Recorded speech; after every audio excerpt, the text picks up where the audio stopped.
Well, hello, folks out there in YouTube land. Got a big show lined up for you today.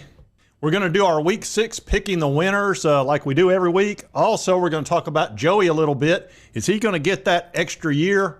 You already know my thoughts on it, but I'm going to get my pickers involved in this, and they're going to let you know what they think about this. Without further ado, let's roll. I hope you have a strong stomach, senor. Roll the ugliness. There's Andy and Charlie Bob, and let me pull this up here. All right, folks, right here you can see the appeal by Vanderbilt's QB, Diego Pavia, and his eligibility. They NCAA lost that appeal. And what that basically means is, obviously he gets the year. And the NCAA had pretty much given in on that. He got an injunction from a federal judge that said he's most likely to win this because the judge said that the JUCO years don't count. They're not Division I. And there's no way to make any money in those JUCO years. So he was most likely going to win based on the Sherman Act, which is an antitrust act. So the NCAA went ahead and gave him the 1 year eligibility, but they tried to use the virus as the reason why, and it was only good for this year. Well, they've lost their appeal, and that makes it more likely that Joey Aguilar will get a year next year and be able to play because he's only played 2 years at Appalachian State, which are Division I, and 1 year at Tennessee, counting this year, which is 3, and you get 4 years in Division I football to make your money with NIL, and that's basically what that federal judge thought. Now, it's not guaranteed, but any team that has a JUCO player on it, those years, I think, are not going to account.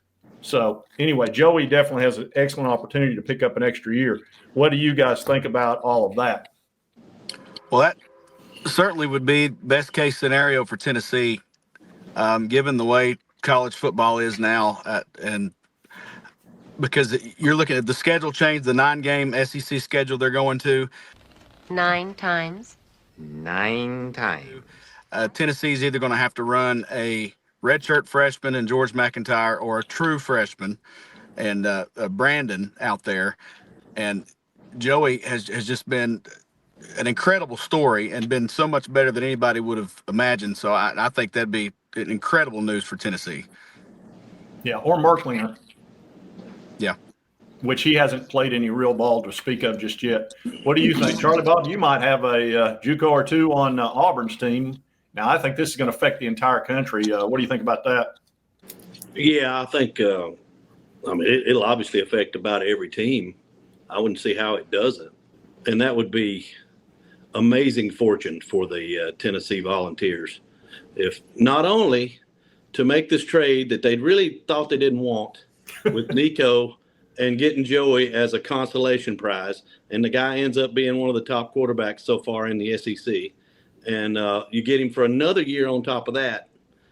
That's just the luck of the Vols just never seems to run out. Well, it's well deserved. Back off me, man. Back off.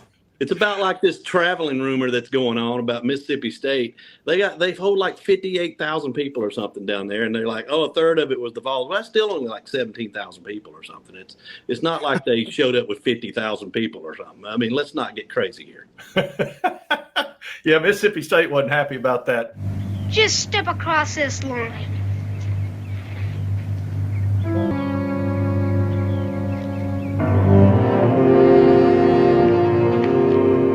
That upset me to no end, you can imagine. Oh, Those pictures were incredible. It looked like they were at a UT game. Now, granted, the angle was just right, but yeah, they weren't happy at Mississippi State about it. I can tell you that. They were ticked off. But they used their cowbells. They had the cowbells. What more advantage do you want, Mississippi State? Yeah, they got an injunction on that, didn't they? Pretty much. Basically. All right. So let's get into these picks now. But I think Joey's going to get an extra year. Really, that'd be good. I don't know how they're going to put this genie back in the bottle with all this. Like, why is it 4 years? I think that may even be contested at some point. Yeah, it's hard to say, but the 4 year I think they can get away with. But but can they? I mean, is the NCAA, where will they be in 5 years? Who will the NCAA be? I think they're probably. I still contend they've got to do collective bargaining, but that's me. Yeah. I don't think this will hold. I don't think the House settlement will hold. But there are ways you can make that work. I think the 4 years, reason being, I think it protects high schoolers because no kids out of high school will get to go to college and play football because it'll be all a bunch of 30-year-olds out there. So I think that's why they'll be able to protect it through the courts. It would be unfair to high schoolers. Unfair doesn't make it illegal. Yeah. You just got to find a judge that would find it that way. That probably wouldn't be hard to do. You could probably judge shop it. Anyway, let's get going with our picks here because none of us are attorneys, even though I think I'm one sometimes. You should have been. You should have been one. There you go. All right. So let's start out with our first ball game. This is the Friday night game, West Virginia at BYU. I picked this one because it's kind of an interesting game. BYU is 4-0, even though they lost their quarterback. Infraction. Yeah. The rules infraction for the team. Yeah. They have. Oh, I know what you call it. Even though he had a problem with the honor code. I don't want to get into all that detail, but anyway, they lost their quarterback. But they brought in a pretty good one here. And West Virginia at BYU. West Virginia is not good. They're 2-3 and haven't beaten anybody to speak of. Well, BYU 4-0. It's at BYU. They're favored by 18.5, but that's a lot of points. And West Virginia, they're still a Division I club. So I'm going to take West Virginia and the points here just because it's just so many points. And BYU has not been blowing people out. So that's my thinking on it. Who wants to go first? Andy? Yeah, I haven't really seen much of BYU this year, but you're right. West Virginia's not very good at all. I watched a little bit of their game last week against Utah, and they got absolutely wrecked. I'm going to take BYU here to cover. Oh, I haven't talked about where we're at. Charlie Bob went into second last week. Andy was 6-5. Charlie Bob won the weekend. He was 7-4, and I went 5-6. So Andy is still in first, obviously. Charlie Bob moved into second, jumped me there, and I'm at 25-22 against the spread, which is still, look, anytime you're over 500, it's not bad. But I fell to third place, which is what it is. I had 2 games I lost by half. Anytime you think a half a point's not important, I lost the Tennessee game and another game, Auburn versus, I think it was Texas A&M or whatever, by half a dadgum point. So the half points matter. Vegas knows what they're doing. And it gets tougher the longer the season goes on, too. Yeah. And especially when it's a half point on either side of 7. Yeah. Mm-hmm. This was that one was 6.5. Yeah. And then Tennessee was 7.5. Yeah. That one made sense to me. The 6.5 didn't, but is what it is. All right, Charlie Bob, what you want, West Virginia or BYU on this one? What's the point spread again? 18.5. It's at BYU. West Virginia's 2-3. BYU's 4-0. Yeah, I didn't write down the point spreads, but I agree with Andy. I think BYU, West Virginia somehow put it together enough to beat Pitt, which is a huge rivalry for them. But those rivalry games they don't sometimes make sense anyway. But BYU, I don't know. West Virginia might even have trouble with the altitude out there because they may be overthrowing some people or something. But so I would go with I'm gonna lay the points to take BYU. All right, this is a very interesting game. We got Kentucky at Georgia. We know Kentucky's 2-2. They haven't looked worth a crap. They don't have any offense to speak of. Well, they have offense for the other team because they like to throw pick sixes. And Georgia's 3-1 coming off a devastating loss to Alabama where they got every third down you can imagine and beat them nobody beats Georgia at Georgia, and Bama did, which makes Kirby Smart 1-7 against Alabama. Randy, you're breaking my balls here. You're breaking my balls, Randy. Anyway, Georgia favored by 20.5. Again, it's at Georgia at noon. So let's start with Charlie Bob on this one. You want? Kentucky's just not. They're not in that league. I think Georgia's after playing Alabama, especially, they're going to turn around and think they're about to get hit if they catch a screen pass, and there's going to be nobody near them. So I think they're almost going to score without even really working hard. I think and 20.5 is just under 3 touchdowns. So I'm going to lay those points and take Georgia. All right. Charlie Bob takes Georgia. All right, Andy, who you want? Yeah, I'm going to go with the Dogs here. They don't cover big spreads that often when they play smaller teams, but I think they're going to be pretty ticked off this week. And Kentucky's the worst team in the league. I think Georgia at home covers easily. Boy, Kentucky almost beat Georgia a couple of years ago. That 20.5, man, that's a lot of points to give up. Would it be crazy to take Kentucky? I know they don't have a quarterback. They've got a quarterback in Cutter Boley, but he's not ready. This is a tough one. That's just too many points. I'm going to take Kentucky on this one. I may regret it, but I'm taking Kentucky. All right, let me add this back to the stage here. Wisconsin at Michigan. It's got to be America's team. Now, Wisconsin's 2-2. Michigan's 3-1. Michigan's given up 17.5 points. Wisconsin's they're not a good team, but that's a lot of points. Michigan's offense struggles. I'm going to pick Wisconsin on this one because I don't like Michigan anyway because they're sign stealing crap. The sign stealer guy. So I'm emotionally compromised on this one anyway. And that's why you're in third place. You know better to talk to me like that when I'm hurting, Linda. See, now that hurts. All right. So no way to treat your friend. Mr. Talkerton right now, Andy. Who are you going to pick, Wisconsin or Michigan? I'm going to pick Michigan. Wisconsin's not good at all. Alabama destroyed them at home. Now, Michigan's not as good as Alabama, I don't think, but they're a lot better than Wisconsin. I'm going to take Michigan here. All right. Charlie Bob? Same. I agree for the same reasons. Okay, that's 3 in a row. Y'all both picked, and I picked against you, so I'm either going to catch up or get way behind. Mm-hmm. All right, and I am emotionally compromised on the Wisconsin one, so that's usually danger. All right, now let's get into the next game here. We've got, oh boy, here's some real winners for you right now. Clemson at North Carolina. Oh my gosh, Clemson is 1-3. 1-3, folks. They're giving up 14.5. UNC is pretty awful. They're 2-2, though. They've won 2 games. It was against, I think, Group of 5. So it's at UNC. That's the one positive. And this is Bill Belichick and his girlfriend. So let's start with Andy on this one. Who do you want? Clemson minus 14.5 or UNC? This is a tough one to pick. Yeah. Because I've picked Clemson the last 2 times, and I believe that they've lost.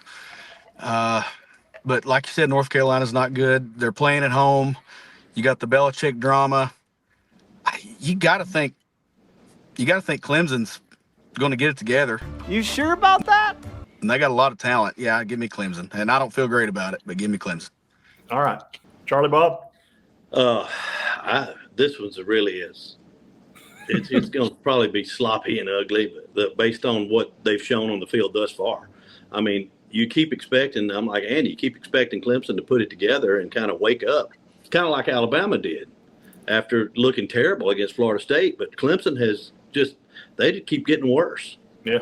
And so I'm going to take 14.5 points just because it's over 14. I'm going to take the Heels just for fun.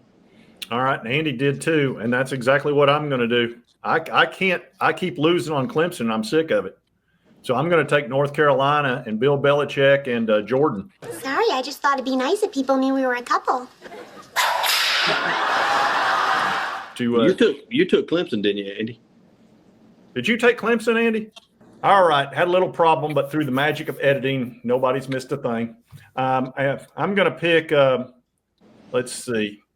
I'm taking UNC. I'm picking Bill and Jordan to pull this off and to stay within 14.5.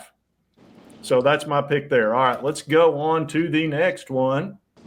All right, Penn State versus UCLA. I'm obviously picking that because I've got a ton of Nico Iamaleava fans out there, and we need to definitely talk about this. So let's get into Penn State minus 24.5 at UCLA. UCLA is sadly 0-4, which is just a shame. Oh, that's a shame. And Penn State's 3-1. Their only loss is to Oregon. This is one of those games where you would think Penn State could win by whatever they wanted. It's just, are they going to rub it in their face? Let's start with Charlie Ball on that one. Yeah, I agree. I think Penn State's just it's just a matter of if they want to score 80, they will. I'm going to lay the 24.5. I think that's kind of an easy one. All right, Andy. I agree. I'm not picking UCLA again the rest of the year. They're they're just terrible, and Penn State's got a really good defense, so this could get ugly. So I'm gonna take Penn State to cover here. All right. I kind of want to take UCLA here with 24.5, but I'm not going to because they don't have any coaches left. They fired their head coach, defensive coordinator, offensive coordinator, the water boy. You're fired. Okay. They fired everybody. So when's Big Nick, Nico's dad, going to step in? I heard next year. Okay. So, I'm going to take Penn State on this one, too, and I'll give up the 24.5. All right, let's pull up our next ball game. We got Texas at Florida at 3:30. This should be a fun game. Let's see. Texas is giving up 6.5, so not 7. It's at the Swamp. I don't think Texas has looked as good as everybody expected. Arch has been struggling, but Florida has looked like garbage. They're 1-3. DJ Lagway looks lost to me, and I think he's injured on top of it. This is a tough one to pick, though, because Florida's got a great defense. Let's start with Charlie Bob on this one. Gosh, I think the under's the pick. I don't know what it is, but that's what I would go with. But I don't know. I kind of think Texas's defense even held Ohio State to, what was it, 2 touchdowns? Yeah, 14 points or something, and so 6.5 is a pretty good chunk to give up. I think Florida's got a good defense. It's just a matter of whether they can hang in. I question Florida's spirit and whether they've given up down there or not. I don't know. I mean, I don't know if they've got any gas left in the tank or if it's just kind of like where they're all looking at where they're going to go next year. It ain't got no gas in it. You see there, Scooter? Thinks of the simplest things first. It's hard to tell right now. But I'm going to give the Gators one more chance. I've done it like 5 times and it's cost me. But I'm going to do it one more, taking the points, just because I think it'll be low scoring. All right. Andy? Yeah, Florida does have a really good defense, and Arch Manning's going to have to play better. That's just all there is to it. He's not lived up to near the hype that he's had. But Texas has an even better defense, and Florida's offense is just non-existent. And like you said, I think Lagway's playing with an injury. I think if Texas gets a defensive touchdown, if Texas can get to 10 points, that may be enough to cover. So, really, I'm going to take Texas to cover here. All right. I'm going to also take Texas simply because it's just too hard for me to root for Florida. And 6.5, if it was like 10 points, I would definitely take Florida, but 6.5 is not enough. And that's just 1 touchdown. So that's who I'm going with, Texas. Arch is not living up to it just yet. We'll see if he does, but I got no confidence in DJ at all. So anyway, we'll see. You never know. Okay, the next ball game, let's pull up here, is Vanderbilt at Alabama. Woo! This is the revenge game for these teams. Let's see, 10.5. Vandy's picking up 10.5. And Vandy said, Diego said if they play their game and play well, this won't even be close. Charlie Bob, why don't you pick first? You know Alabama the best. I got on one of the betting sites and took Vandy in ththese points. Okay. Just because I kind of think Vandy seems to be real. I mean, they seem to be 5-0 this year, and so and Bama's coming off this Georgia win. I know they'll be fueled by last year, but last year's kind of last year and all that kind of stuff. But I don't know. I think they could still underestimate Vandy a little bit. I kind of get the feeling like Bama might just do that, and but it's at Tuscaloosa, so that's a tough place to go in there and win. But 10.5. If it was 9.5, I might take Alabama, but that extra point that's kind of where I feel like it might be. So I'm going to take Vandy. Okay. Andy? This is another tough one to pick, and it's hard to believe this is the game of the week, but that's where we are with Vandy right now. Pavia's running that mouth. He does it, and this isn't the old Alabama, but they're still very good, and they still got a lot of talent.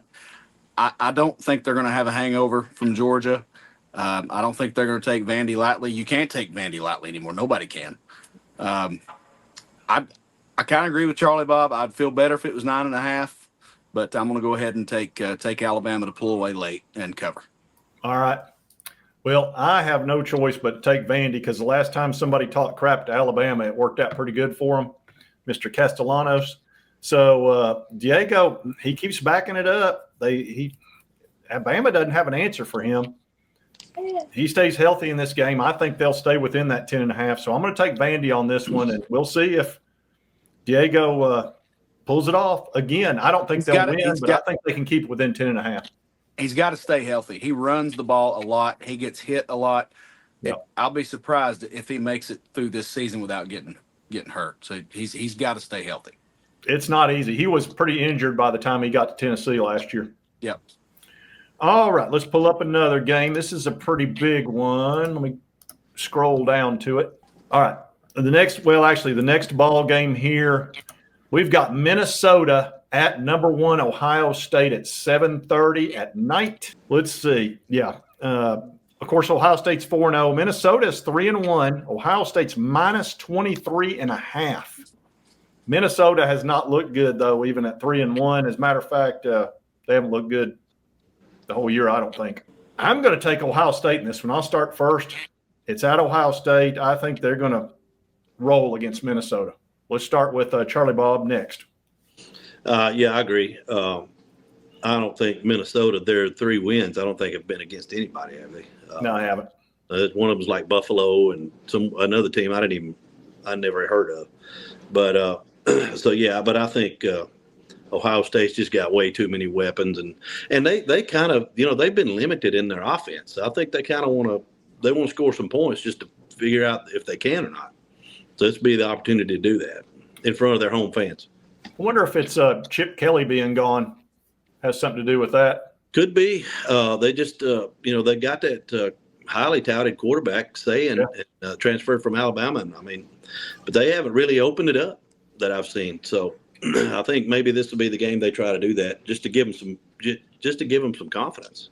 Yeah. Andy? You say it's 23.5? Yeah, it's a lot of points. It is a lot of points, and I've picked all favorites so far. So just for that reason, I'm gonna take the points here.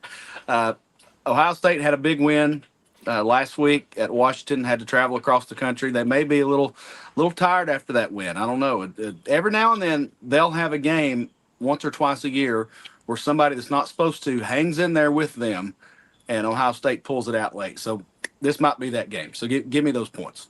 Okay. Yeah, I almost took the points, but it's at Ohio State, and I'm just not impressed with Minnesota at all.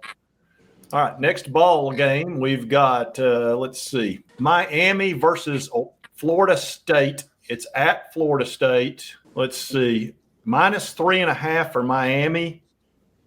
I'm going to go first. I'm taking FSU. I think they're going to win this ball game outright. It's very hard to beat FSU there, especially with the offense they got with the Gus Bus. So I'm taking FSU, and I'll take the 3.5 points. Charlie Bob? I agree. I think Miami's been at home all season. They haven't ventured out, so they're going into a tough place to play in Tallahassee, and Florida State's coming off that tough loss. So I think Florida State puts it together, and maybe Gus will get it rolling there. He likes big games. All right, Andy? I think I'm going to take Florida State too. I think they can slow down Carson Beck enough, and like you said, it's a tough place to play there. I'd feel a lot better about picking Florida State had they not lost to Virginia a week ago. But this is going to be a big game, and I think it's going to be a close game. But I'm going to take the home team. All right. And our last ball game is Mississippi State at Texas A&M, 7:30 at night. Let's see. Texas A&M's minus 16.5. They're giving up a lot of points in this. They're 4-0. And Mississippi State's look good. I'm already pre-picking Mississippi State. I'm taking those points. I don't think there's much choice on this one for me, but that's just because I've been watching Mississippi State this year. Let's see. Andy, what do you think? That is a whole lot of points. Mississippi State is one of the most improved teams in the SEC from last year. They gave Tennessee all we wanted and more, and I think that's just too many points. I think Mississippi State keeps us a lot closer than that. Are there cowbells allowed to travel? Do y'all know? No. I don't know. I just wasn't sure. I didn't know if they're allowed to bring those to away games. They'll probably try to sneak a few in, I would imagine. Yeah, I would too. All right, Charlie Bob, what do you think? I'm going to take the points in Mississippi State. I mean, Mississippi State has looked great all year, and they gave, like Andy said, gave Tennessee all they wanted. I mean, 1 4th and 4 pass, tipped it to himself and caught it. I mean, that play goes the other way. We're talking about Mississippi State with that win, and Texas A&M they were very penalty prone against Auburn. They had like 12 penalties, I think, and so unless they clean that up, they're going to continue to have trouble. Mississippi State, I think 16.5 is just too much. Yeah, I was surprised. I thought it'd be like 9 or 10. Yeah, not 16.5. This is kind of a weird one, but Vegas usually knows what they're doing. So everybody picked Mississippi State. All right, folks, that's our Week 6 picks. We'll see how it goes after this weekend. You never know. It's hard to beat Vegas, that's for sure. But we did our best. We'll know soon enough.